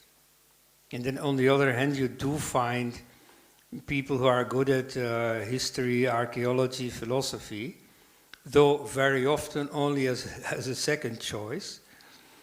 First they become engineering to please their parents, and then they go study history and so on. Anyway, so you do have bright people, but to have that combination of those two, that is very rare. So things will not happen without a certain intellectual vanguard that does these things. So, I mean, I'm not pleading for elitism, that you see certain insights are too difficult for the masses or so. I only note that de facto, you see, it's not a job that the masses will take on them. So first you need this intellectual vanguard. Now that is being shapen now, especially finds expression in those new media. So we are on course, let's say. We're not there yet, but we're certainly on course. Very good development. Nevertheless, to translate that into actual policies, that is still very difficult. And here I really don't have a magic formula. You know, you have to go out and influence the people with power. You see, I hear very many Hindus nowadays complain about the Modi government. 5 years ago, they were still saying, oh yeah, but he needs time and so on. Now they are really getting disappointed. Like a really nice one I read on Twitter after this Narendra Modi came to present his statue of Adi Shankaracharya in Kashmir. Was a photograph of that scene of, you know, the statue of Adi Shankaracharya, and then a line from some new textbook in school about gender fluidity. And so the comment was, okay, this perfectly shows the priorities of the BJP government. You see, for Dharma, they give a statue, they give museum stuff, for tourists, and for the actual Hindu people, they give wokeism. And very consequential, not some statue far away in Kashmir, no, in every pupil's textbook. Okay, fine, if that's your criticism of the BJP, yeah, it's good, and the way this is formulated is really very poignant, very hard-hitting. Nevertheless, the next step ought to be, this fellow who wrote this has to go to the BJP people he knows and tell them, you know, complain, you see, what is the problem? Impress upon them, you joined this movement, this Hindu political movement, out of devotion to the Hindu cause. What happened to it? You see, go back to your roots. Now, you see, that I never see. I mean, I see, you know, on social media, I see hundreds of complaints, and nobody ever says, yes, you see, and yesterday I went to talk to my member of parliament to discuss this, and he said, oh yeah, I'll take it up. Or on the contrary, he said, no, we're secular, you know, or whatever. You see, what was his reaction? Nobody reports such a thing. Apparently nobody's doing anything. So, you see, people love complaining about, oh, the BJP isn't doing anything, but, you know, they themselves also aren't doing anything. I mean, the thing you can do as an ordinary citizen is limited, you know, go there and complain, write a letter to your senator to complain. And even that they don't do. So there, how to get people going, there I really don't have the magic formula. That is really what should be done, and I also don't know how. Any other?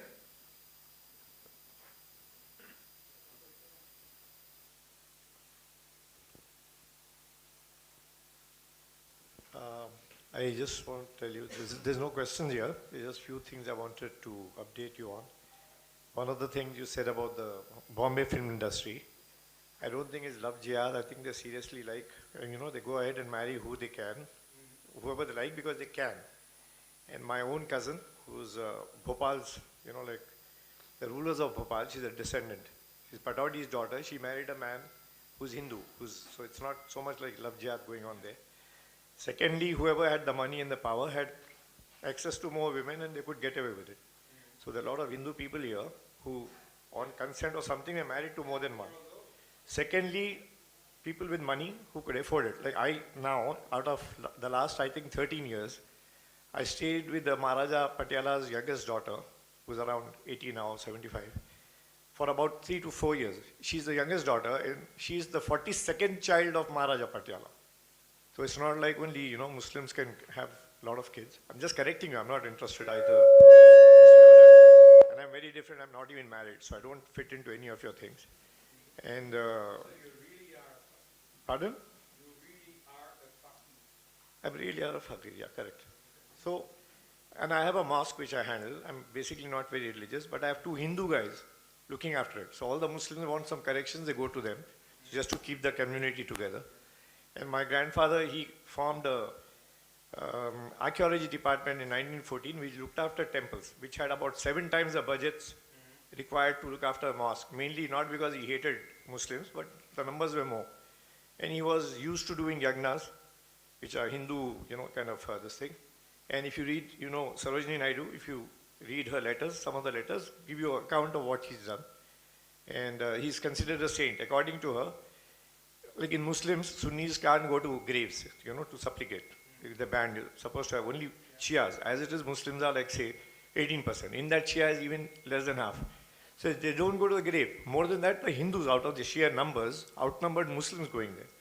And he was considered a saint, and they even thought like, making a mannat or offering, a chadar or something it's called, would get them better results than trying to actually, when they start a business, they thought going to the grave first would give them benefit. This is a complete account given by Sarojini Naidu. And you were talking about Kashmir being unusual about that land, not other people not having access, though they're all Indians. That is also in that place. What did you say? Nagaland also has that, so it's not so. And when they acceded to India, they made that agreement. I mean, they joined India, like you and me joining. You and me, I join you on a certain agreement. And you then go back later, but it's understandable. You're stronger, so you'll do it. A lot of things are not exactly, rational or justifiable, but somebody stronger does it. Like this guy, whatever, Alexander the Great. He's great. I mean, he's gone and like vanquished so many kind of people. He's taken over so many territories, joined so many territories, just to expand his own thing. Just because he's stronger and the others are weaker. That's not any justice. But that was the justice then. That he was called great, and he's called great till date. That was the law then. So don't go into something that past that the whole rule was different then. It's different now. You can't buy shares of some other countries. That time you couldn't buy shares. You had to take it over by force. That was normal. Okay, even like, if you remember, like even Western places, now you and I disagree, you have a duel. You stand back to back and you walk 40 paces or 20 paces, turn around and shoot. So whoever is a better shot is right. I mean, there's no justice at all, but it was there. So there are many other things I've written, but I don't have time to correct all of them. Some of the things I'm sure you'll correct or he can correct. He's a police person, he would know a lot more than me in detail. These are just general things I'm talking.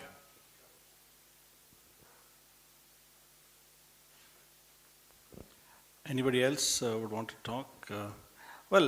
Just for the Kashmir, there was no agreement that the condition has to be there for merger. It was unconditional merger like any other riyasat.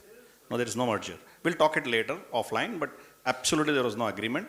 The same instrument which is there in the Indian Partition Act, same thing, he signed it. There's no difference.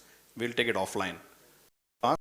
And I think, so this will be the last question. I think we need to wind up. Sarkich.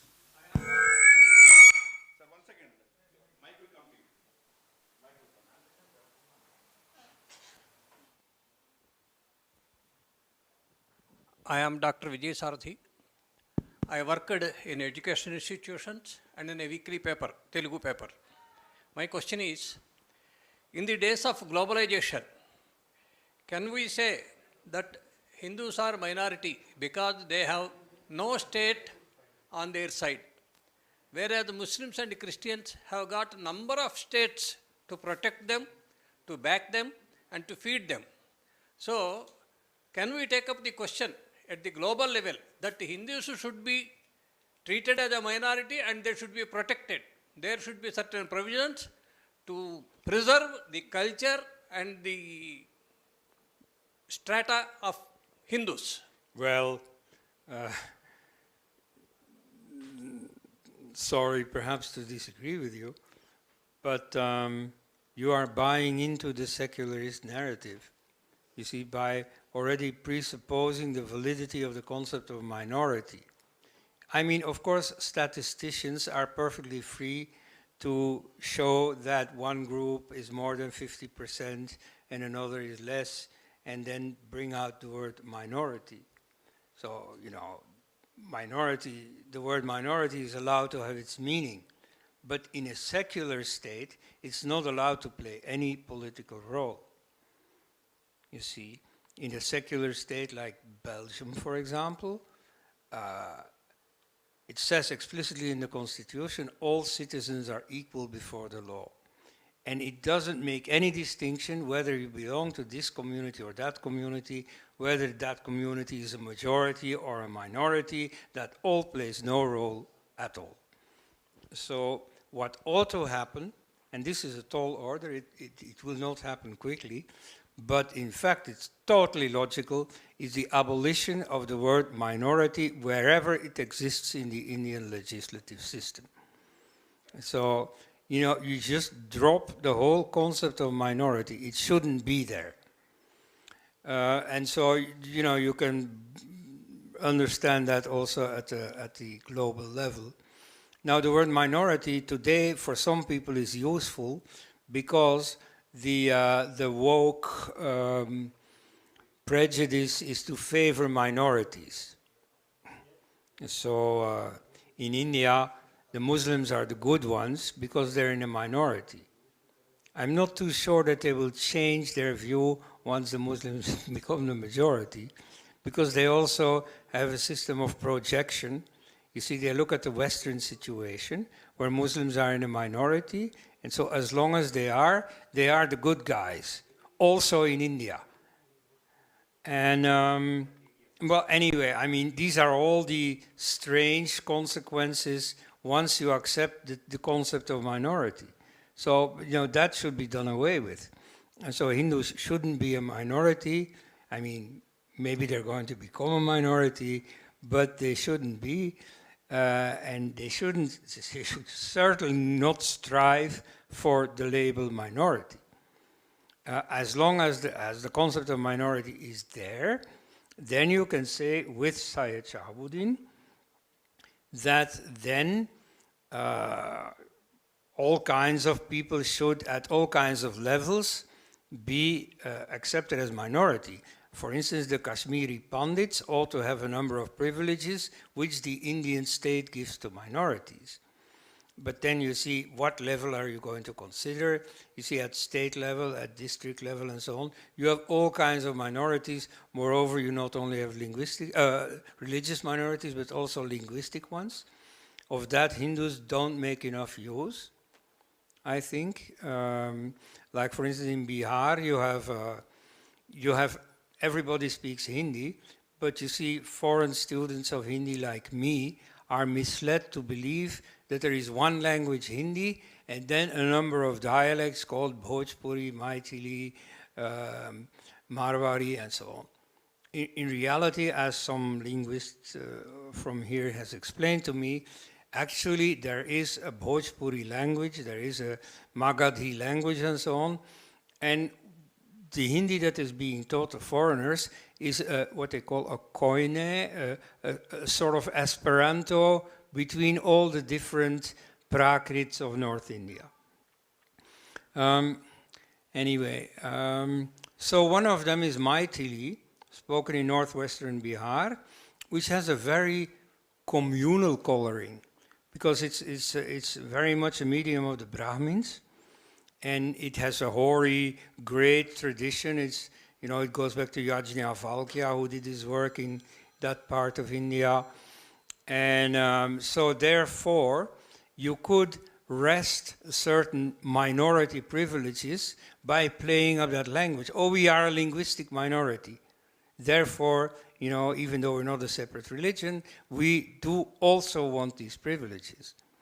Anyway, but so those are all the things you can play around, you see, once you accept the concept of minority. In a secular state, it should not be accepted. But no, one more thing, you know, and then the last word is yours. But I also want to say something to our fakir friend. Apart from the fact, unfortunately, he's not listening. His grandfather was a very rich man thanks to the diamond trade. And you see, I come from a suburb of Antwerp, which is a great diamond center.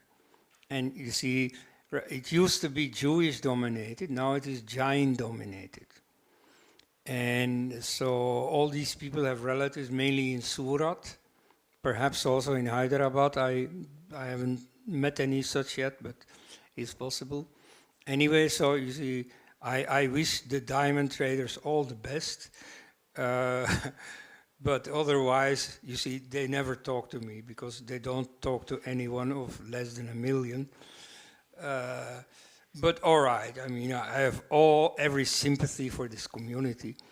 But about the contents of what you said, well, you see, of course, polygamy has existed among rich Hindus. As I said, you see, it existed everywhere. It's only Islam that has preserved this. You see, most people have given into modern notions of birth control and so on. And so polygamy has gone out. Like, for instance, in the Jewish community in the Arab countries, not in Europe, there still existed polygamy, which was practiced by Abraham and so on, which was never forbidden in Judaism. It's only Christianity that did it, not because it's not Christian, but because they had to function in the Roman Empire. And it was Roman law to impose monogamy. So anyway, of course, you see, this practice by rich men of polygamy was universal. And so that's not specifically Islamic, but in the modern age, it has abolished in one country after another. China had plenty of polygamy. Well, it's forbidden now. And in India too, you see, the old Maharajas might have had many wives, but today's Ambanis and Tatas and so on do not.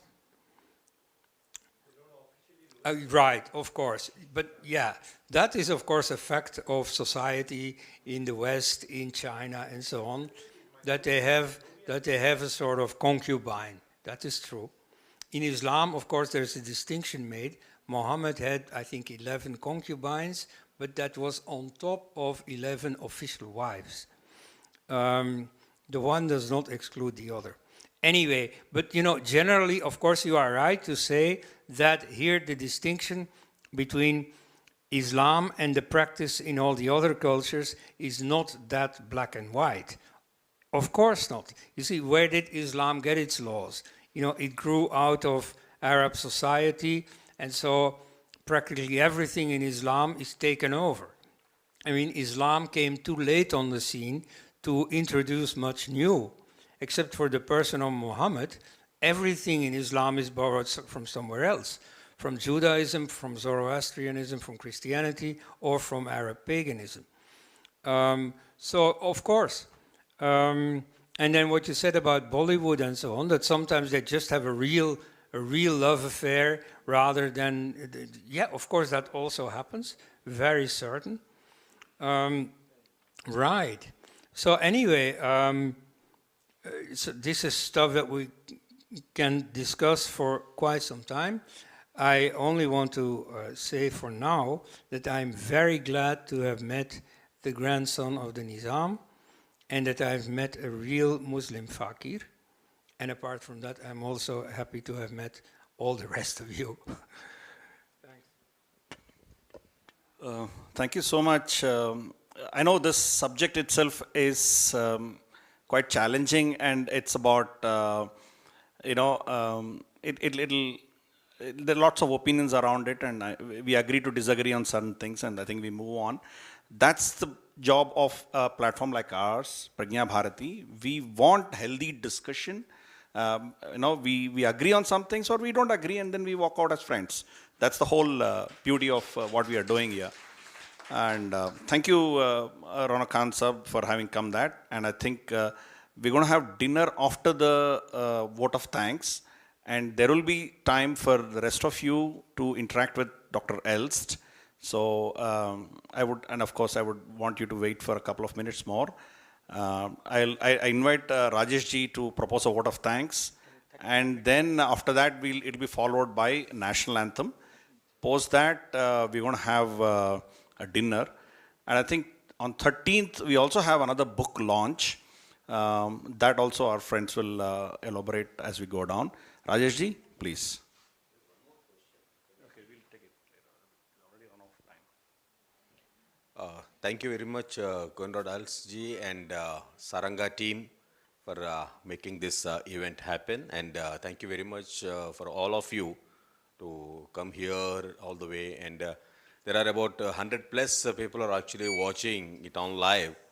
And we thank all of them also. And thank you very much all. And as just now Giridharji is mentioning, we have a book launch program on 13th. That will be there, details will be there on our Facebook and our YouTube. Yeah, thank you for the providing this space, Film Nagar Cultural Club, and all of you. Thank you. And now, national anthem. Please stand up for the national anthem.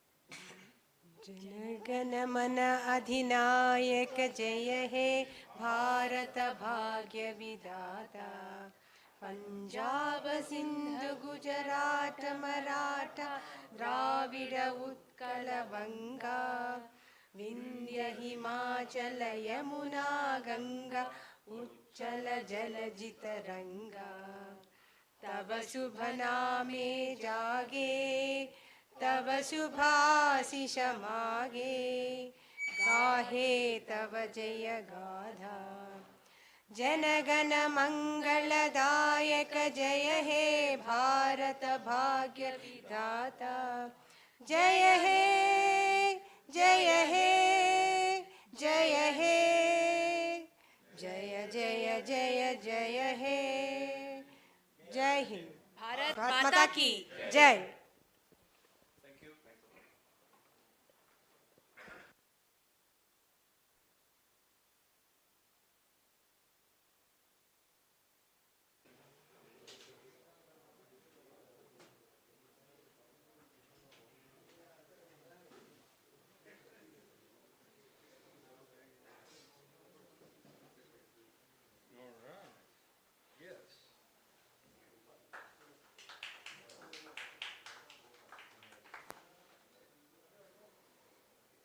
So one more is coming.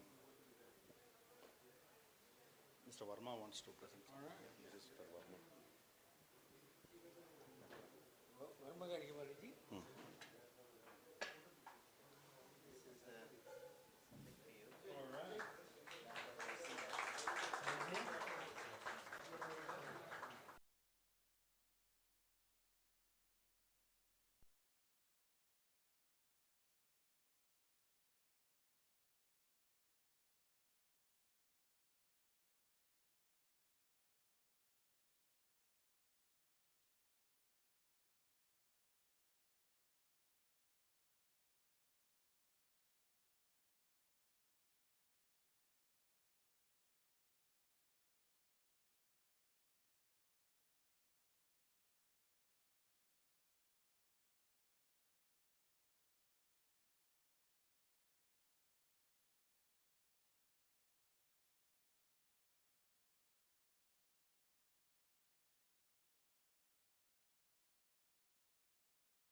Small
అక్కడికే వెళ్తాం ఏంటి తిను sweet ఉంటారని చెప్పి sweet ఆయన అక్కడ I think ఈరోజు చౌదరి గారి పక్కన ఎక్కడ